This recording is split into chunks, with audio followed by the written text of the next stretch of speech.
Senator Bernie Sanders is making an appeal to President Biden amid the senator's support for unionization at Amazon, bar companies who violate federal labor laws from receiving contracts with the federal government.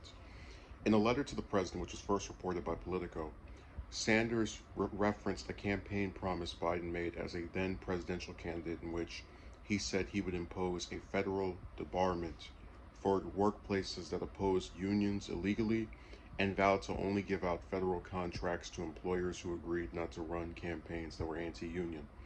In order to implement that plan, I urge you to sign an executive order preventing companies that violate federal labor laws from contracting with the federal government. Sanders wrote. The Vermont senator used his letter to target Amazon specifically, just days after he and Representative Alexandria Ocasio-Cortez participated in a rally with the Amazon Labor Union, whose Staten Island factory workers voted to unionize earlier in April. Mr. President, it is abundantly clear that time and time again, Amazon has engaged in illegal anti-union activity. Amazon may be a large and profitable corporation. It may be owned by one of the wealthiest people in America, but it cannot be allowed to continue to violate the law and the rights of its employees. The time has come to tell Amazon that if it wants another federal contract, it must obey the law, Sanders wrote. Earlier this month, Biden called out Amazon following the Staten Island factory workers' vote and urged Congress to pass legislation that would provide employees with better protections should an employer retaliate against them and dole out harsher fines if workers' rights were violated. But Biden's comments were not a suggestion that he or the government would be taking direct action or be directly involved in efforts to unionize, White House officials noted. A White House official told Politico that the president thinks there should be no intimidation, no coercion, no threats, and no anti-union propaganda from employers while workers are making that vitally important choice about a union. That official noted Biden has stated consistently and firmly that every worker in every state must have a free and fair choice to join a union and the right to bargain collectively with their employer. God, those White House officials are some real good spin doctors, huh? So they're telling us that Biden believes that every worker in every state should have a free and fair choice. Okay, so he also seems to be aware that some employers who are, by default more powerful than their employees will find ways to retaliate against them if they try to unionize.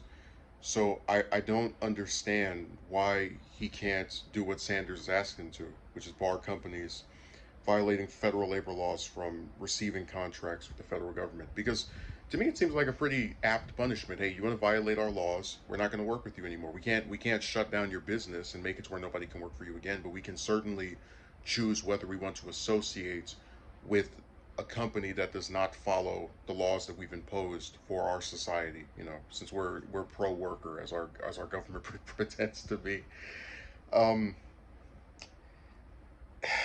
but I like that Sanders mentions that this was a campaign promise about imposing a federal debarment, because a lot of people, once a politician gets elected, especially if it's for the presidency, their supporters will say, "Oh, they just don't have the time to do this," and um, maybe they'll get around to it eventually. But we've said before that if they don't do it in the first 100 days, you can basically count on them never doing it. Um, so I'm pretty convinced we're just going to see a repeat of how things usually go, where Sanders and a couple of other politicians and obviously some commentators like myself will say, "Hey, you should actually impose some type of law or restriction against these companies that refuse to abide by federal labor laws, right? They don't get a contract with our government."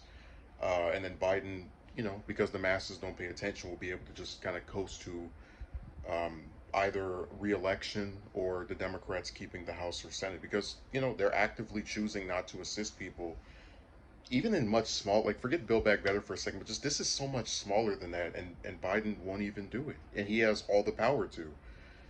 So it just shows how little he cares. But hey, why do you think I didn't vote for him in the first place?